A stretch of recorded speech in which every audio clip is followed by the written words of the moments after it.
Yes, everybody, this is Motekai Intelligent Autoworks. Bwana, tuko maeneo ya Kinondoni, tunakuja kufanya pre-purchase inspection. Watu wanaonunua magari smart, kabla hujanunua gari lazima ufanye pre-purchase inspection.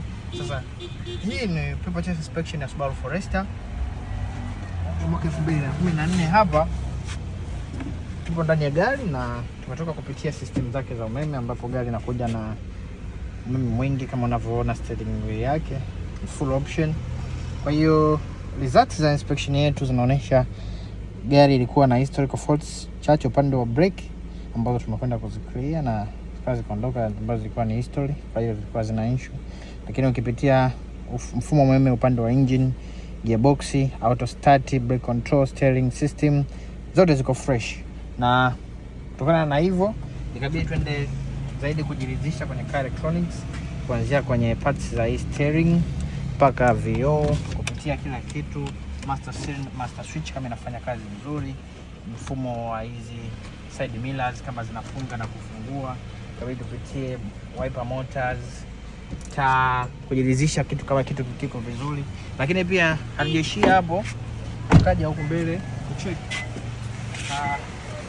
Kwanza hapa ndo vitendawili vinapoanzia. Tunapofika kwenye engine, kitu cha kwanza tunasikiliza how the quietness of the engine.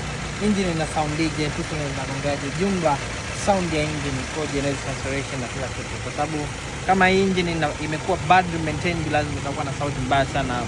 Lakini pia tunafanya manual observation, tunaangalia leakage, kama kuna oil leaks, kama kuna kuisha upande wa steering, ile steering ina leakage, gearbox kuna leakage.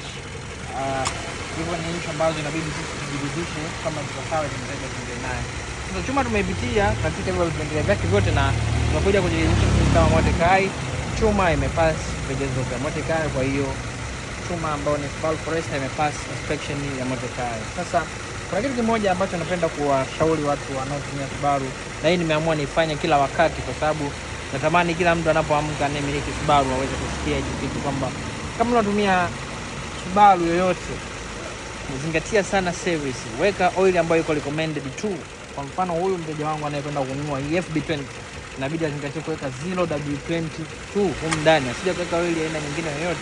Sasa hii inakuja kutupa changamoto moja, kwamba gari inatumika Japani kwa kilomita let's say 150,000, lakini ikija Bongo ikitumika ndani ya miezi miwili inakuwa na changamoto, engine inasumbua, hiki kinasumbua, inalika huku, ina milio hii. Unafikiri ni kwa nini?